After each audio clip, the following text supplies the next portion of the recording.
Cosecha de huesos. José María Tamparillas. Audiocuento editado por Juan Pablo Flores Montaño para Cuentos Extraños, Weird Tales. Cosecha de huesos. Huesos. Solo huesos. Un montón de ellos. Lucas Cebrián no paraba de sacar huesos. Adultos, unos pocos niños. Esqueletos completos y piezas sueltas, limpios y algo ennegrecidos por el color rudo del suelo que los acogía. Los apilaba en la parte de atrás del cobertizo. Lo hacía con cuidado y respeto. Imaginaba que en una situación parecida, a él le hubiera gustado que quien perturbara el sueño eterno manejase sus restos con un mínimo de decoro. Mes tras mes, año a año, Lucas peleaba con denuedo contra el destino que había heredado. Una granja contagiada de lepra, en medio de un páramo insalubre donde solo medraban los mosquitos, las culebras y las ratas, rodeado de una tierra estéril con la que había que pelearse para obtener algún fruto, y que solo parecía querer germinar intermitentes cosechas de huesos. Lucas Cebrián era un hombre solitario, segundo hijo en una familia humilde, y por lo tanto abocado a la miseria en un lugar en el que el primogénito heredaba todo.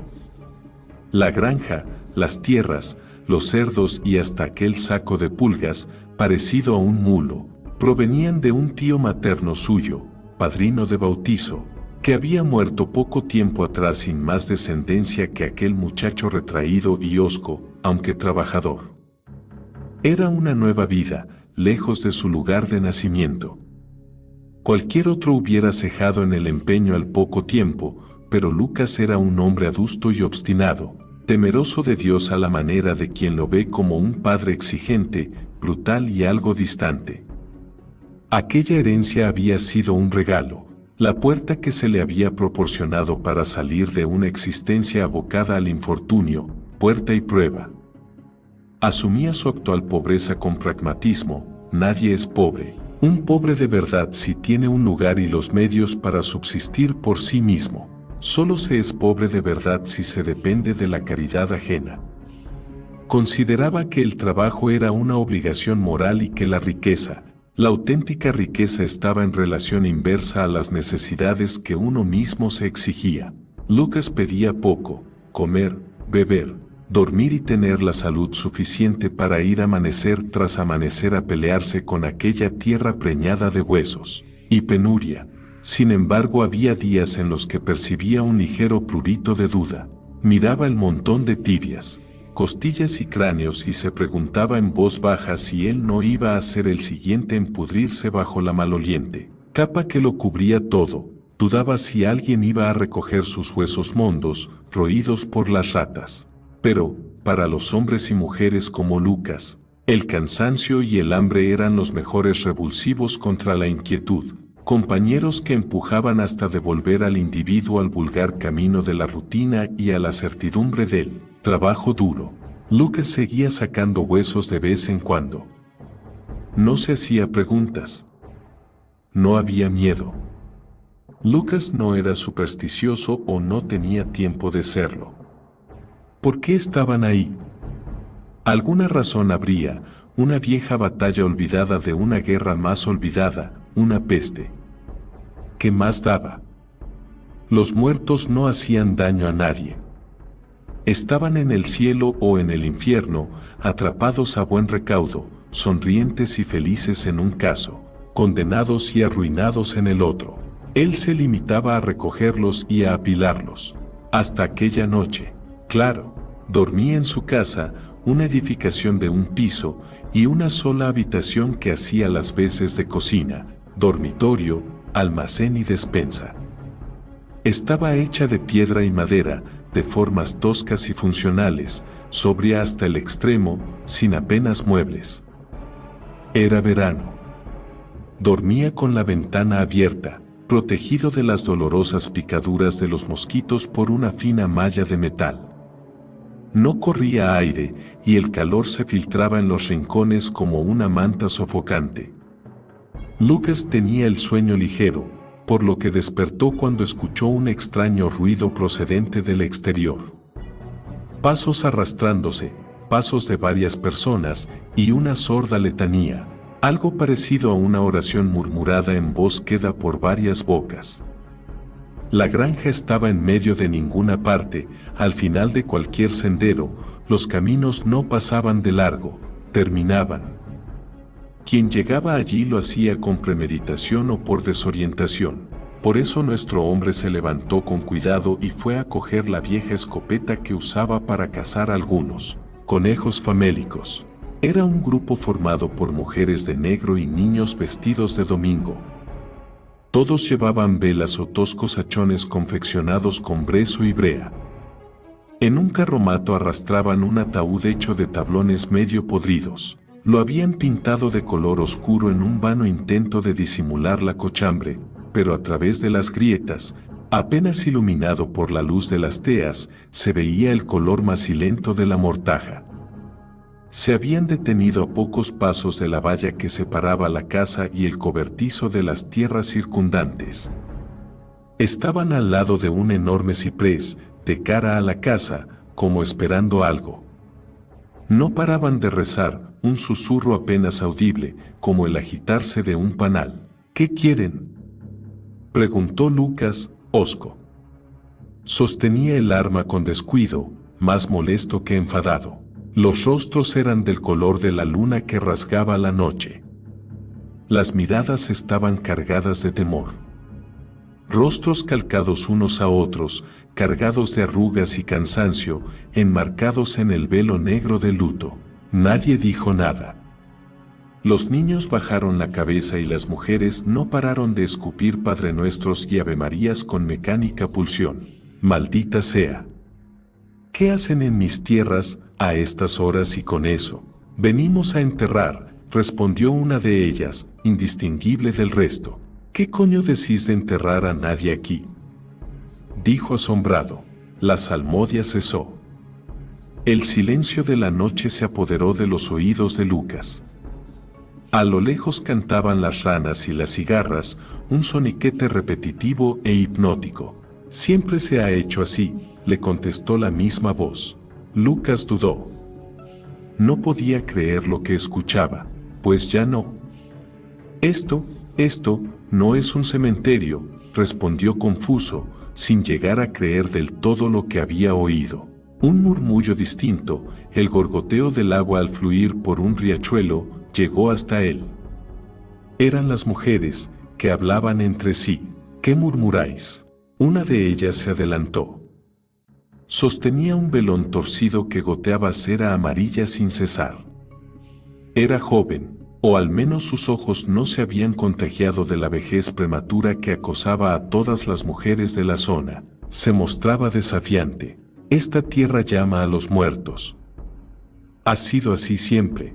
Lucas notaba cómo el enojo crecía en su interior. Tenía sueño, hacía demasiado calor, la humedad le pegaba la ropa a la espalda. El hedor de sus axilas le aturdía y la estúpida testarudez de aquellas beatas comenzaba a cansarle. Apoyó los dos pies en el suelo con firmeza, cogió la escopeta con las dos manos. El cañón enfilaba firme al cielo. Aquí no se entierra a nadie. ¿Son mis tierras ahora?, apuntó a gritos.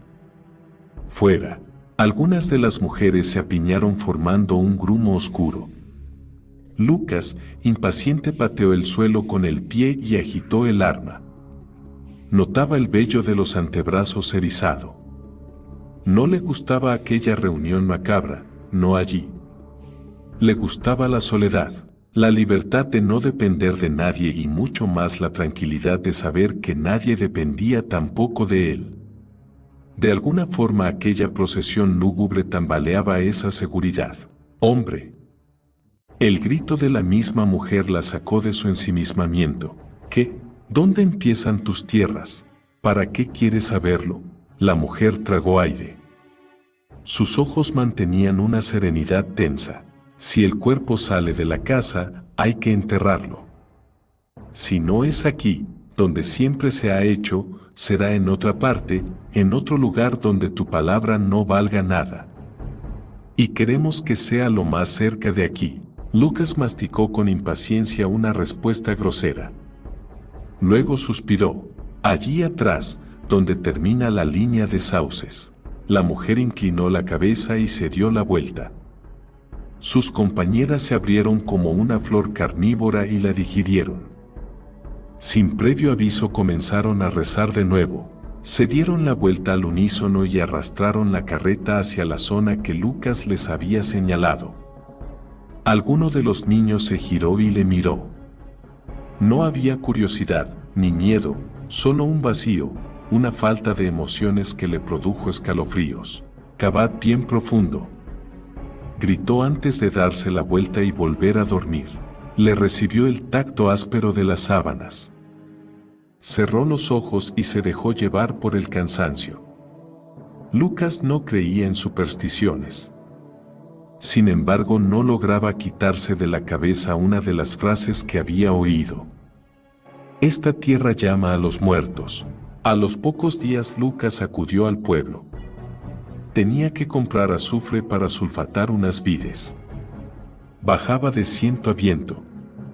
No le gustaba.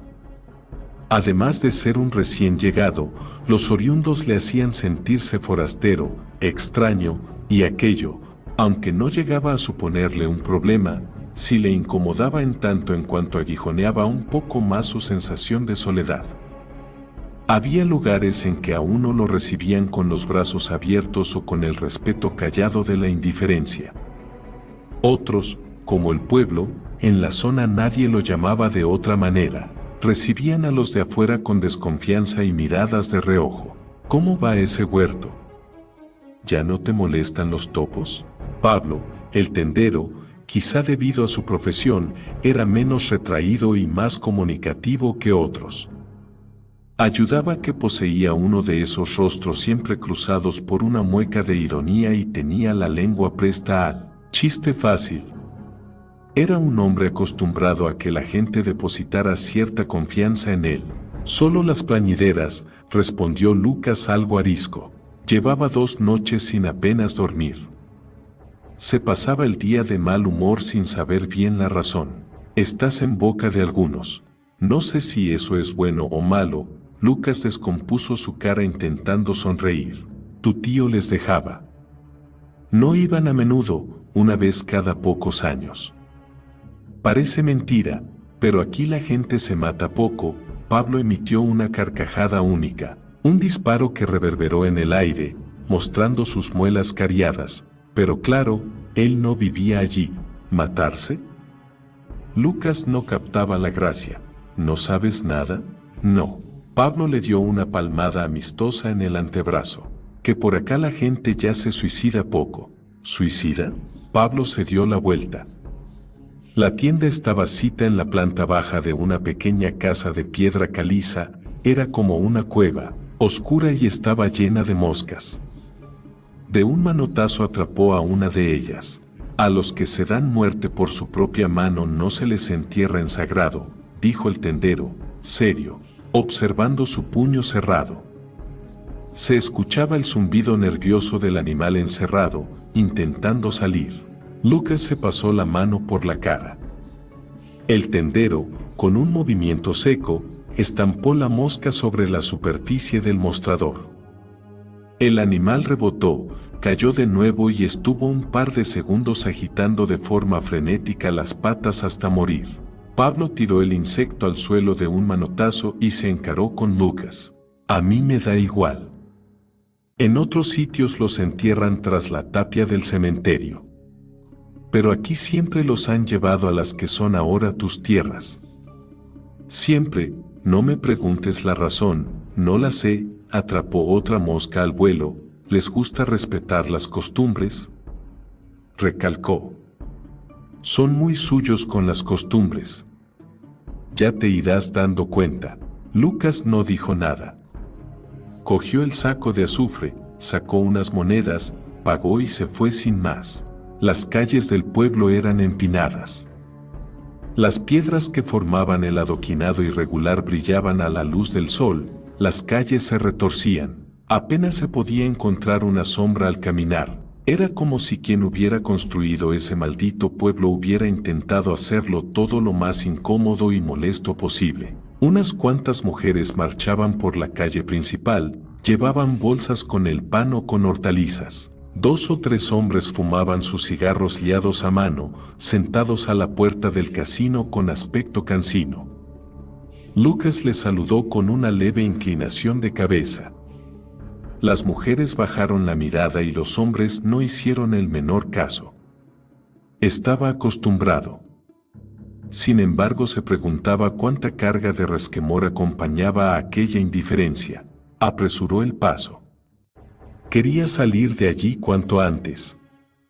Tenía que reparar un agujero en el techo del cobertizo, dar de comer a los cerdos y segar algo de hierba para los conejos. Llegaba al arrabal, donde terminaba el pueblo y comenzaban el valle y la huerta, donde el río serpenteaba perezoso y cansino entre los chopos. Vio una cara conocida avanzar de frente a buen paso. Era la mujer que le había hablado noches atrás. Iba vestida de campo, llena de barro, con la cabeza protegida con un gran sombrero de paja trenzada. Era mayor de lo que en principio había pensado. Ella pasó a su lado sin siquiera mirarle, la vista clavada en el suelo. Lucas se paró. ¿Por qué en ese lugar? Llevaba haciéndose la misma pregunta varios días, varias noches, sin cesar. A veces se había descubierto a él mismo caminando hacia la parte de atrás del cobertizo, en dirección a los huesos amontonados como si ellos pudieran tener una respuesta. La mujer se detuvo también. ¿Por qué los enterráis precisamente allí? Insistió. Así se ha hecho siempre. La voz femenina denotaba cansancio. Pero, ¿por qué? Hablaban espalda contra espalda, alejados unos 2 metros el uno del otro, con el sol y las golondrinas como únicos testigos. La mujer chasqueó la lengua. Esa tierra llama a los muertos, a esos muertos, ya se lo dije. Eso es un sinsentido. Hubo unos segundos de pesado silencio. Luego la voz le contestó. Es la verdad, siempre ha sido así. Lucas frunció el ceño y se limpió el sudor. Ahora la gente me odia por no haber dejado que enterrasen a aquel hombre en mis tierras. Escuchó algo parecido a una risa apagada. No, nadie le odia. Usted no tenía por qué saberlo, es forastero, percibió el énfasis en la palabra. Pero si piensan que es un idiota. Lucas no sabía bien qué decir. Pero son mis tierras, soy pobre, hay que trabajar como un mulo, para. Nadie respondió. Se dio la vuelta. La mujer se alejaba a buen paso. Huesos. Demasiados huesos. Años, siglos quizá. Los pequeños huesos de los niños, esos cráneos diminutos, le ponían más nervioso que el propio montón en sí. Lucas no era un hombre reflexivo. Las verdades, sus verdades le surgían de dentro o habían venido dictadas desde fuera. Era mejor siempre navegar en las aguas tranquilas de lo cotidiano, aferrarse a una verdad simple. No obstante, cerca de aquellos huesos no podía reprimir una incertidumbre emocional. Su curiosidad se disparaba, llevándole a llamar a puertas extrañas. Hay preguntas que no encuentran respuestas, dudas que se mantienen impermeables a cualquier valoración y reflexión, y que convocan espectros de ansiedad e incertidumbre. Las personas como Lucas, de forma inconsciente, se centraban entonces, acuciadas por emociones complejas, en aquello que barría de un plumazo dichas turbaciones: trabajar, no parar, sudar, agotarse de tal modo que la extenuación en lo físico soslayara y aniquilara la incertidumbre en lo psicológico. El campo era uno de los más cercanos a la granja. Llevaba en barbecho más de 6 meses. El suelo se había endurecido, formando una costra renegrida en la que el arado, tirado a medias por el mulo y por el propio Lucas, apenas lograba penetrar. El sol caía a plomo, el sudor se evaporaba antes de llegar a sus pies, el animal jadeaba como una locomotora ante cada acometida brutal. No importaba, estaba dispuesto a dejar preparada la tierra para la siguiente siembra a cualquier precio. De vez en cuando ambos se acercaban a la casa, Lucas sacaba un par de cubos de agua del pozo, bebía él, bebía el animal, se refrescaba y arrojaba el resto sobre el lomo del mulo. Después de uno de estos momentos de solaz, las fuerzas renovadas, el ánimo dispuesto, mientras la barra dibujaba una línea irregular, quebrando terrones duros como el mármol, ésta se quedó atascada. Lucas empujó, fustigó a la bestia maldiciendo, ésta protestó con un sofocado gañido. 1 y 2 veces. 6 intentos hasta que lo que fuera cedió y el arado continuó su marcha unos pocos metros debido a la inercia. Lucas detuvo al animal y fue a mirar. «¡Mierda!», exclamó al entrever qué es lo que se asomaba de entre la tierra. Más huesos. Estaba harto. Solo que no eran huesos en sí. De entre las glebas asomaba un torso a medio pudrir, envuelto en una mortaja. Un brazo, torcido, ennegrecido e hinchado, sobresalía como un mástil improvisado que señalaba al horizonte. El hedor de la muerte se extendió a su alrededor rápido como una nube de tormenta. El mulo se encabritó, pifió y pateó el suelo, alejándose cuanto pudo del cadáver. Lucas, atónito, también retrocedió. La tierra llama a los muertos. Por unos segundos estuvo tentado a pensar que aquellas mujeres se habían reído de él la otra madrugada, que al final habían entrado a sus campos y allí habían abandonado al muerto. Pero aquel terreno estaba virgen, ni pico, ni pala, ni mano alguna lo había atacado en al menos 6 meses, duro como la piedra. Lo hubiera notado, se dijo, pero el cuerpo estaba aún fresco. Como atendiendo a una llamada muda pero imperiosa, una miríada de grandes moscas comenzó a bailar su peculiar danza sobre el pellejo verdoso del difunto. Caminaban, chupaban, sembraban su simiente en la carne descompuesta, en las pústulas reventadas, en la piel sajada. Lucas las espantó de un manotazo. Furiosas, se precipitaron sobre él zumbando alrededor de su cabeza, posándose en su boca, en su nariz, traspasándole algo de la podredumbre que se les había adherido. Vomitó, obligado por el sabor amargo que le transmitieron los insectos. Lo hizo hasta que sus tripas se secaron y solo fue capaz de escupir bilis. Jadeante y encorvado, pues se le había venido encima todo el cansancio acumulado, la extenuación le vencía. Retrocedió más, se dejó caer en un ribazo.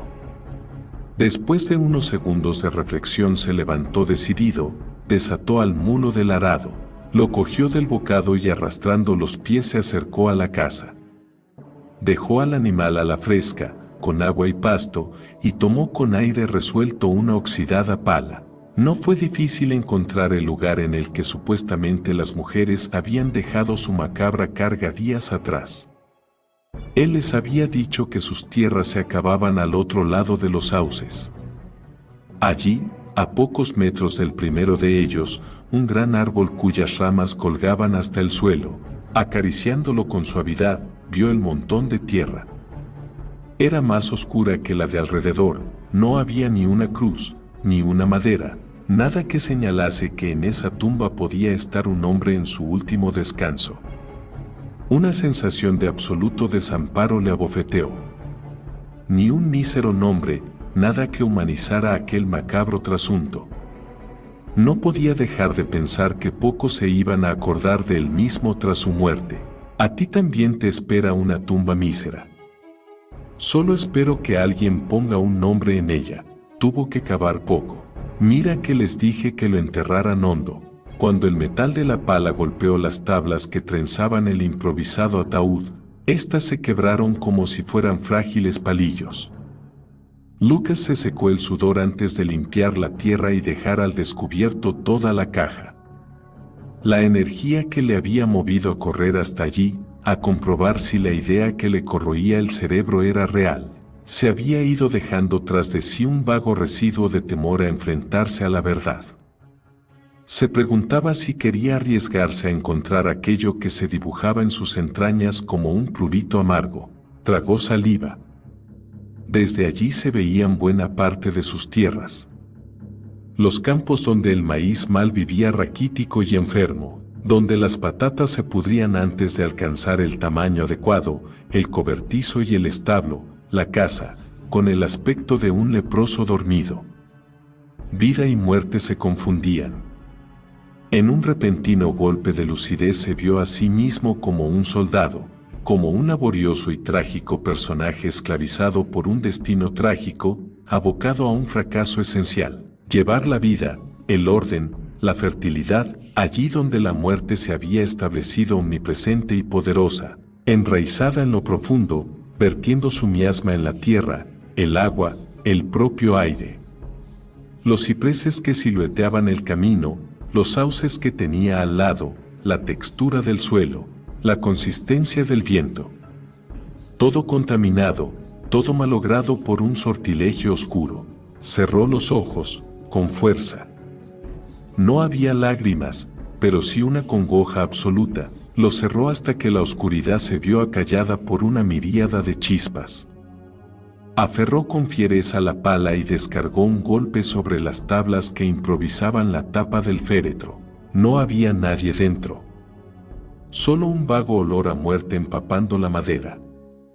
Se agachó y apenas se sorprendió al ver en un extremo, aquel que apuntaba hacia sus tierras, en concreto al campo de donde había desenterrado su último hallazgo, un gran agujero que carcomía las tablas, y que daba paso a la boca de un tosco y estrecho túnel excavado en la tierra. La tierra llama a los muertos, y era una llamada que ninguno de ellos podía rechazar. Huesos, amontonados, desordenados, huesos renegridos. Los cipreses dibujaban sombras alargadas en el suelo. Oscurecía.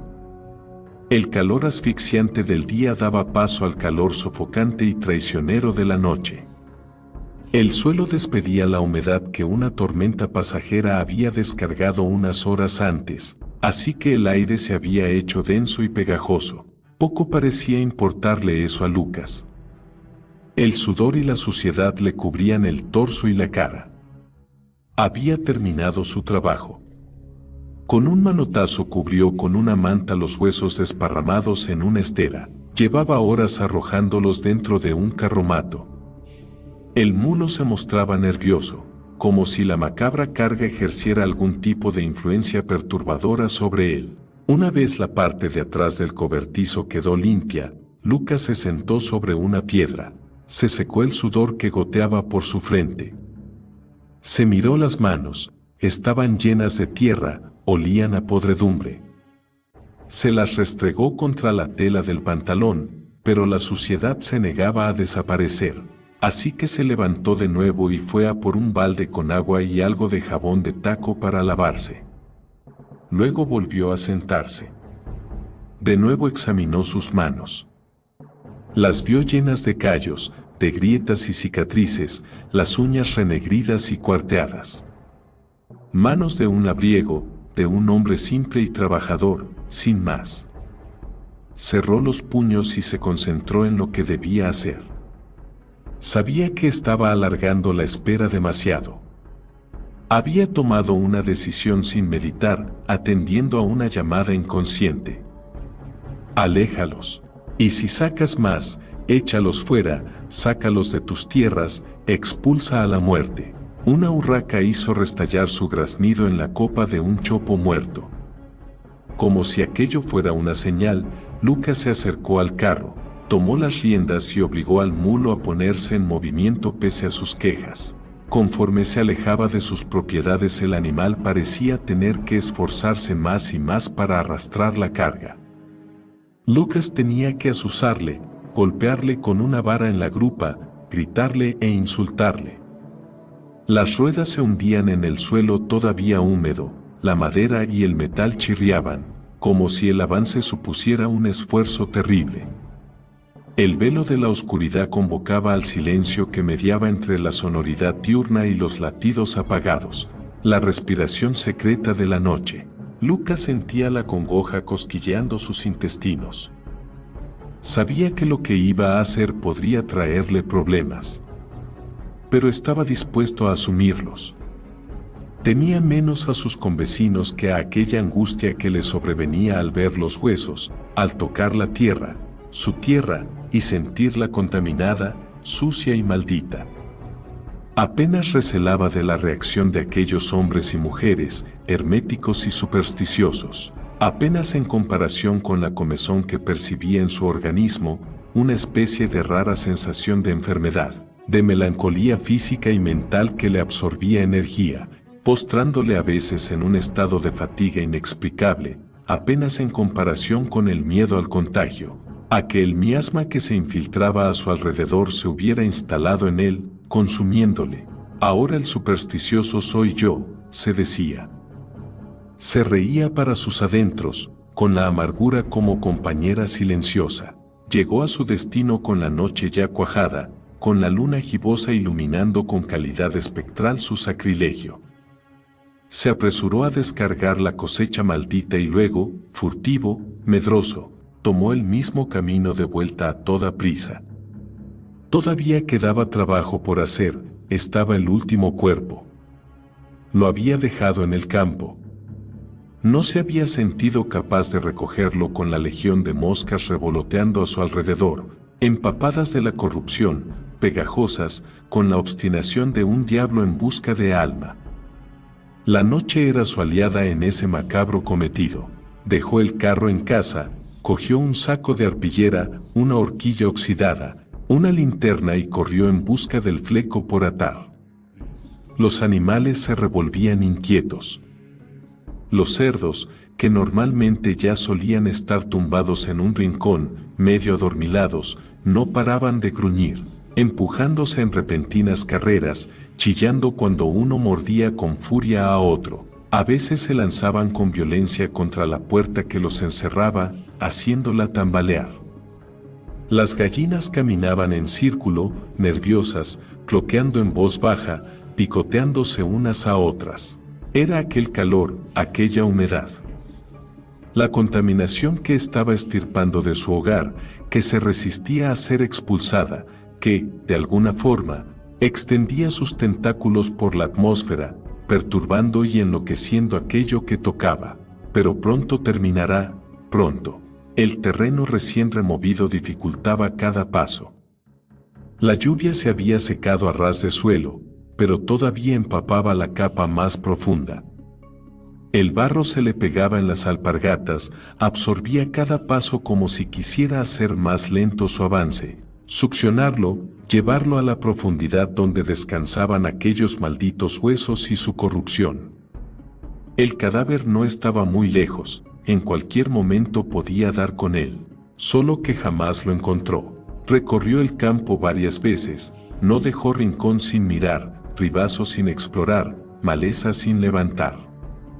En principio extrañado, luego aturdido, cada vez más nervioso. Hasta que al final el frenesí espumó en su sangre como el veneno, sumiéndole en un estado de miedo y paranoia crecientes. Llorando, se dejó caer en el suelo. Hundió las manos en la tierra, como si allí mismo, cavando un poco, hubiera de encontrar aquello que buscaba y que obviamente había desaparecido. Era una sensación de calidez orgánica y desagradable. La sacó asqueado. Poco a poco trató de dominar su excitación. La luna amenazaba con ocultarse tras una colina, rasgada por las copas de algunos cipreses esmirriados.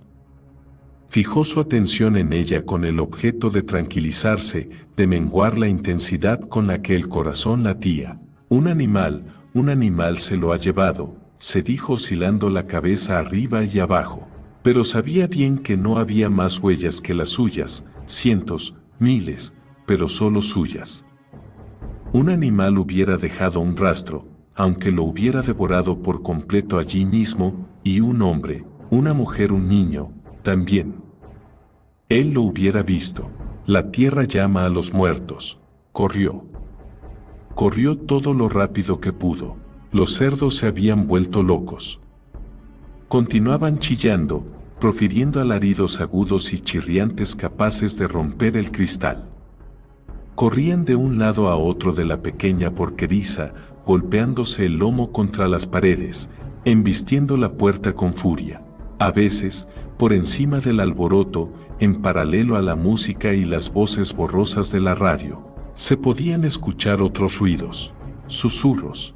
Lucas estaba sentado en una butaca desvencijada, de cara a la puerta de la casa.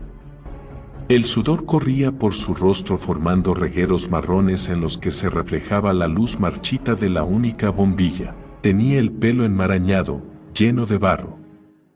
Sus ojos estaban enrojecidos por el cansancio. Llevaba horas así. Era de madrugada y, aunque había intentado dormir, deshacerse de la desazón ocultándose en las tinieblas del sueño, no había sido capaz de convocarlo. Por el contrario, eran otros los fantasmas que le visitaban de forma obstinada, se colaban dentro del vacío que intentaba construir en su cerebro, anidando y reproduciéndose. Había encendido la vieja radio, cosa que no hacía a menudo. Al menos escuchando otras voces se sentía menos desamparado y frágil. Sin embargo, apenas era consciente de su presencia. Su atención estaba centrada en aquellos pensamientos recurrentes, en una sensación de extrañeza que no lograba desentrañar. Son mis tierras, mi vida. No me iré, susurraba de vez en cuando. Respondiendo a su letanía, los puercos se detuvieron un instante. A pesar de todo, Lucas podía escuchar su respiración agitada, sentir la tensión que emanaba de ellos, de toda la casa, de la tierra, y por encima de ella, apagó un instante la radio, de nuevo aquellos susurros. Presentía que se acercaban. No podía imaginar qué era lo que los producía. Tragó saliva, echó un vistazo al rincón donde guardaba la escopeta. Por alguna razón desconocida, era consciente de que aquel objeto en un momento así era poco menos que inservible. Se arrebujó, a pesar del calor tenía las manos heladas, el cuerpo dolorido, el paladar seco. Cerró los ojos. No había conjuro que sustrajera al sueño de su lejanía, que lo atrajera hacia sí para ejercer su efecto reconfortante. Sus ojos se obstinaban en permanecer abiertos, sus pensamientos alborotados. Era consciente de que el malestar no era sino un efecto de algo externo, de una tensión acumulada en el aire que en cualquier momento podía liberarse. Nadie me va a echar de aquí. Los susurros retumbaron más cerca, muy cerca, detrás de la puerta. Se dio cuenta de que no eran tales susurros, era el sonido de algo que se arrastraba, de algo que rozaba el suelo lleno de grava de la entrada. No sé quién eres. ¿Quiénes sois? Pero no estáis invitados, murmuró entre dientes. Deseo estar dormido, deseo con todas sus fuerzas no haber encontrado esos huesos. A veces la ignorancia era la mejor compañera. Ya era demasiado tarde. La puerta se había abierto. Había echado el cerrojo, estaba seguro, pero era algo que no parecía importar a lo que quería entrar. No había obstáculos para ello. La oscuridad se derramó en la habitación, empapando todo, muebles, objetos, comida, con una cualidad siniestra, empequeñeciéndolos, difuminándolos, como si la negrura tuviera la potestad de absorber y borrar parte de su consistencia. Lucas Cebrián no era un cobarde. Pero cerró los ojos. Por unos segundos retrocedió a su niñez al percibir que algo se ocultaba detrás de aquella oscuridad. Si no lo ves, no existe. Pero, ¿qué sucede si, aunque no se pueda ver, se percibe delante? Como si no hiciera falta un mediador fisiológico, como si se bastase por sí mismo para penetrar directamente en el sentido global de la percepción, y estampar allí su firma ardiente. Eran varios, muchos, incontables. Se apiñaban en el umbral, amontonados, arrastrándose, clavando sus uñas, sus dientes, en el suelo de madera, en la espalda de aquel que estaba por delante de él luchando por avanzar también. Empujaban con fuerza para avanzar, arrastrando sus vientres sobre las tablas sin lijar, haciéndolas crujir con su peso. Cuando Lucas abrió los ojos, ¿qué sentido tenía mantenerlos cerrados si ya sabía que había ahí ante él? Lo primero que vio fue una figura borrosa de pie, erguida a 1 metro, y detrás de ella, como un caldero en ebullición, aquel montón de cuerpos de aspecto gelatinoso y fofo, escalofriantes remedos aplastados de lo que un ser humano podía ser. Todos penetrándole con miradas líquidas, pugnando por avanzar. Una masa informe, que bullía, poseedora de una perturbada voluntad de avance. Eran como larvas, como gusanos recubiertos de piel y pelo, a los que se les hubieran desarrollado un par de ridículos brazos y piernas, de cabezas aplastadas, sin consistencia, sin huesos, silenciosos. Su silencio le asustaba más que su aspecto. Eran ellos, comprendió. Son ellos, se dijo. Los dueños de los huesos, vacíos, flácidos. Y delante, todavía con su carcasa, inexpresivo y fantasmal, fresco. Aquel que horas antes había arrancado a la fuerza del suelo. Todos en el pueblo supieron que algo había sucedido, algo malo, cuando los perros comenzaron su tonada lúgubre en medio de la noche. A pesar de saberlo, nadie se atrevió a salir de las casas hasta el amanecer, momento en el que los animales, agotados, corrieron al primer rincón escondido que encontraron, con el rabo entre las piernas, gimiendo, evitando la mirada de sus dueños y vecinos. Nadie dijo nada. Las calles estaban llenas de gentes que se miraban en silencio unas a otras. La misma pregunta flotaba en la atmósfera. Pero nadie estaba seguro de la respuesta, nadie sabía entonces qué es lo que había sucedido. Fue después de un par de horas, cuando un labriego pasó al lado del cementerio, camino de uno de sus campos, y vio el montón de huesos al lado de una de las tapias. Cuando la noticia se supo y algunos se atrevieron a ir a donde vivía el tal Lucas, el forastero. El cielo tenía el aspecto de la panza de un burro. Soplaba un aire revoltoso, cargado de humedad, que agitaba las ramas de los árboles que flanqueaban el camino. El sendero corría paralelo al río. Los caminantes sintieron la transición, el paso por la frontera que separaba las tierras fértiles y pródigas, de esas otras que resumaban una peculiar esencia de desolación. Allí el suelo era más oscuro, los árboles poseían un aire enfermo, como si no hubieran podido acabar de enraizar del todo, la vegetación crecía desordenada, sin luminosidad. Vieron la puerta de la casa abierta. No había nada extraño, solo la puerta de la porqueriza en el suelo con los goznes destrozados y el sonido borroso de una radio encendida. Encontraron a Lucas colgado. La soga estaba atada en una de las vigas del techo.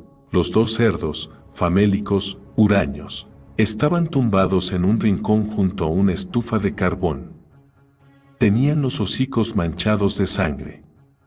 Habían devorado las piernas del cadáver hasta la altura de las pantorrillas, dejando los huesos al aire. Lucas esbozaba una mueca de terror, los ojos descompuestos, la lengua oscura e hinchada colgando de entre sus labios amoratados. Eran 6, 4 hombres y 2 mujeres. Todos se santiguaron. Uno de los hombres se fue al pueblo a dar el aviso. Al salir observó unas raras marcas en las tablas del suelo. Eran como arañazos, muescas, todo el cuarto estaba lleno de ellas, frescas, astillando la madera. Vinieron más mujeres y algunos niños, todas vestidas de riguroso luto, ellos arreglados con sus mejores trajes. Rezaban. El hombre que las había ido a buscar mató a tiros a los 2 cerdos que habían violado el cadáver. Luego los quemó en uno de los campos y se aventaron las cenizas al aire. Con Lucas se siguió la tradición. Los hombres se fueron y las mujeres lo descolgaron, amortajaron y enterraron. Un simple hoyo, profundo, pues la tierra estaba blanda, sin nada que lo marcase salvo la elevación propia del terreno, como si se hubiera preparado para la ceremonia y quisiera recibir a un viejo amigo. Rezaron un último Padre Nuestro antes de irse. Mientras, una de ellas, la misma que días antes había hablado con el difunto, murmuró una lacónica frase mirando a la sepultura. Esta tierra llama a los muertos, incluso antes de morir.